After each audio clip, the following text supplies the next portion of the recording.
A temática deste domingo 29 do Tempo Comum é proprio Cristo che nos dà, contando-nos da parábola da viúva, que insiste perto deste juiz, juiz que na verdade não respeita o homem, não teme a Deus. Lemos no Evangelho.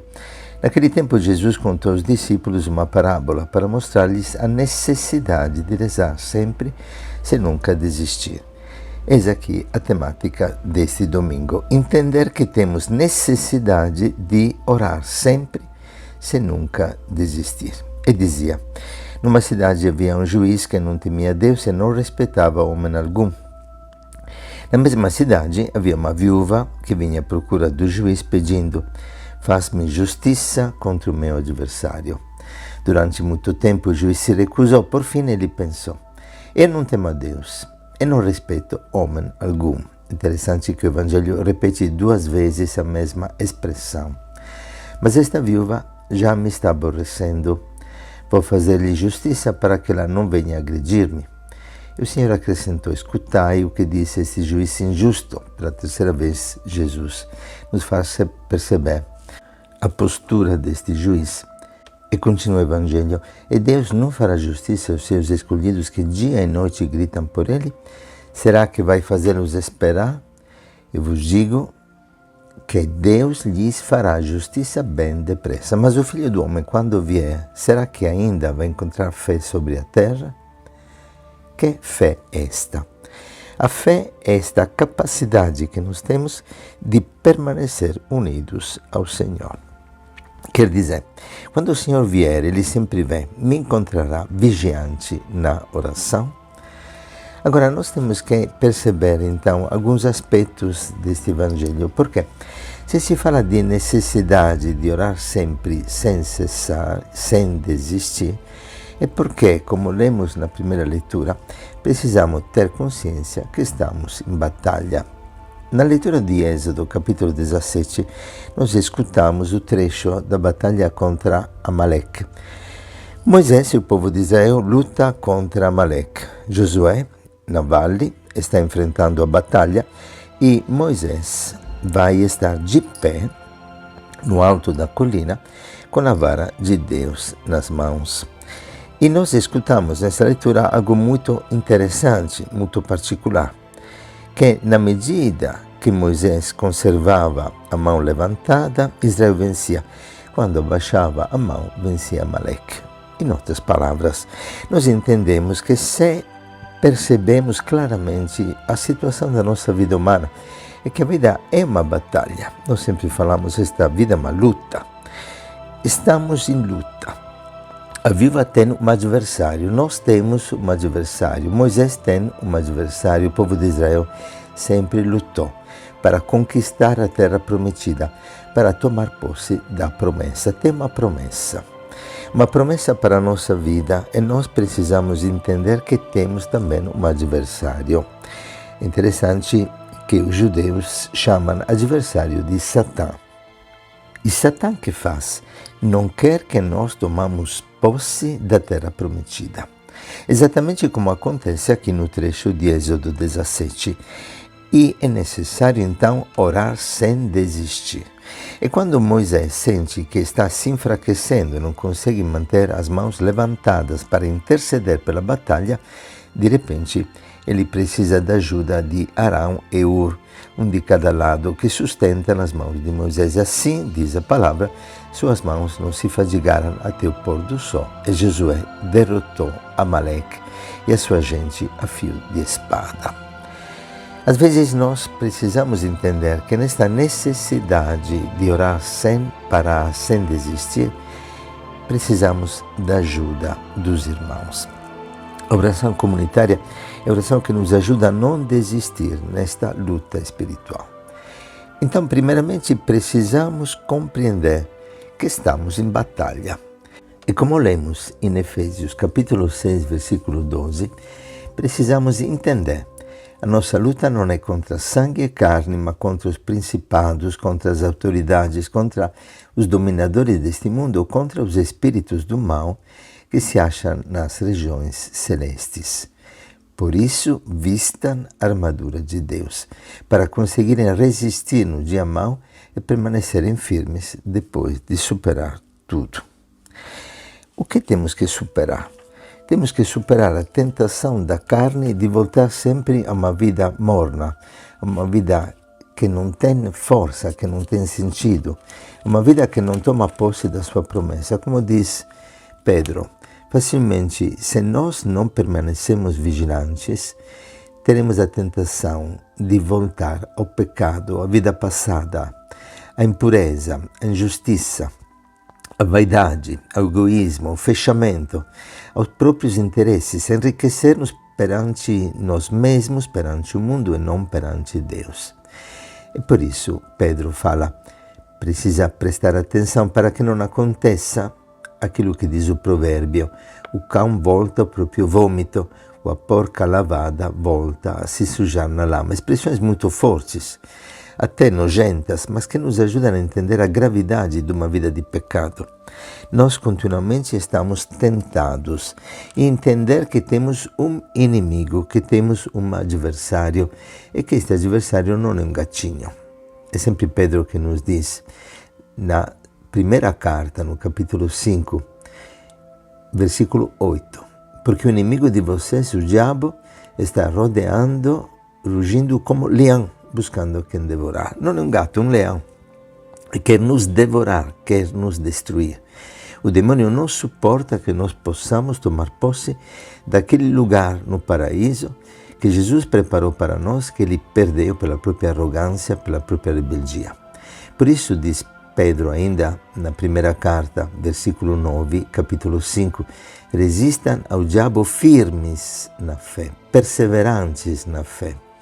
E a verdadeira oração não é tanto pronunciar fórmulas, não é feita de palavras, é permanecer exatamente na fé, que diz agarrados ao Cristo, estar ligados à presença, entender que sem Ele nada podemos fazer. É Jesus que nos diz isso, mas também entendemos que tudo é possível a Deus.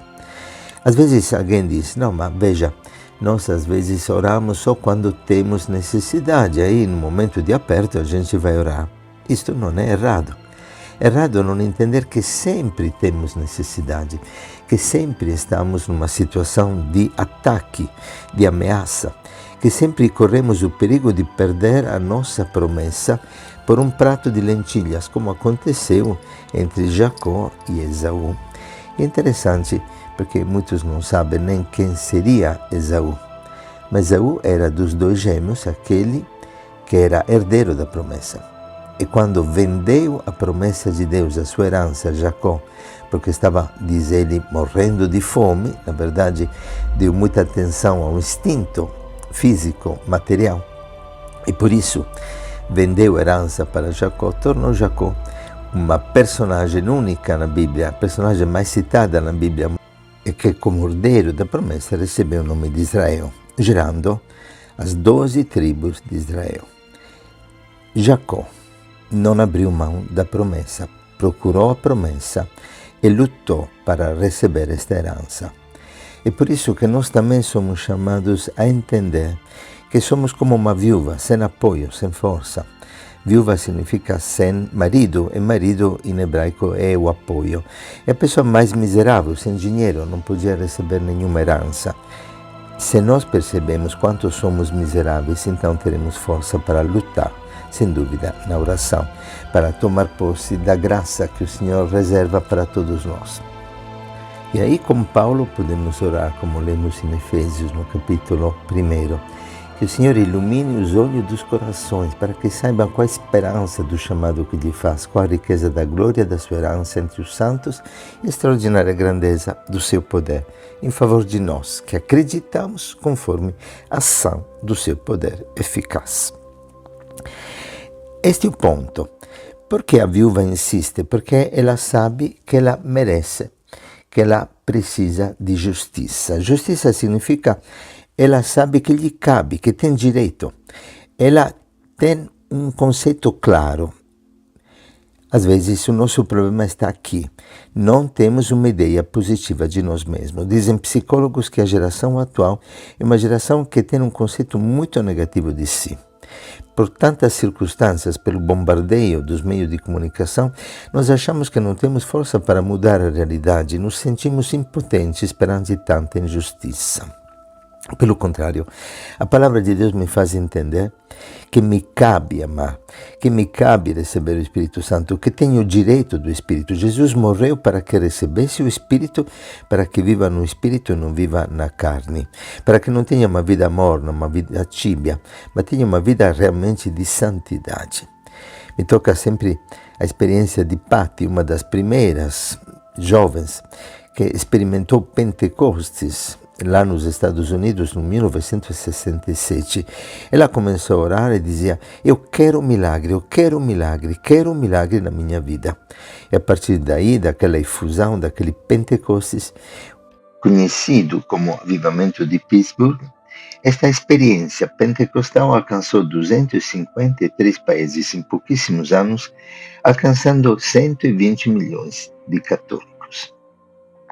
Então preciso entender que eu quero, eu preciso, eu mereço viver uma vida no Espírito, porque a palavra me diz: quem semeia na carne, da carne irá colher corrupção, mas quem semeia no Espírito irá colher vida eterna. Então veja, quando é que paro de orar? Quando perco consciência de uma batalha, do leão que ruge procurando quem devorar. Ou quando perco consciência do meu chamado, da grandeza do meu chamado à santidade. Preciso continuamente lembrar-me do Pai. O Pai, assim como o filho pródigo, quando consciente da própria miséria em que tinha caído por causa do pecado, pensou: quantos salariados na casa do meu Pai têm pão em abundância, eu aqui morro de fome. Uma vida de pecado e uma vida de miséria. Eu preciso lembrar-me do Pai, da herança que o Pai destinou para mim, de uma vida plena, a qual eu sou chamado. E por isso, a consequência, sempre, sem nunca desistir. Perceber que a oração é uma exigência vital. Será que eu canso de respirar? Não. Será que cansa o coração de bater? Não. Eu posso entender, então, a vida de oração quando entendo que a minha vida toda ou é oração, ou é relacionamento com o Senhor, estar na presença do Senhor, ou é perder-me, morrer a mim mesmo, e renunciar à grandeza que o Senhor me dá como herança, como vocação, como chamado à santidade. Eis aqui a consequência. Então, eu não pararei de orar sem entender que orar é questão de vida e de morte eterna, de vida plena ou de morte numa vida eterna que começa aqui. O fato de não poder viver com toda a dignidade, com toda a força, com toda a graça, com toda a santidade a qual eu sou chamado. Nas histórias dos padres do deserto se lê: um jovem monge procura um ancião, o padre do deserto, pedindo como poder realmente aprender a orar. O padre leva o monge até o rio. E quando estão dentro do rio, empurra a cabeça do jovem dentro da água, até que o monge quase morre asfixiado e finalmente, soltando a mão, o jovem tira fora a cabeça, respira profundamente e o ancião diz: você poderá descobrir o que é oração quando buscará Deus como buscou agora, o ar, para não morrer asfixiado.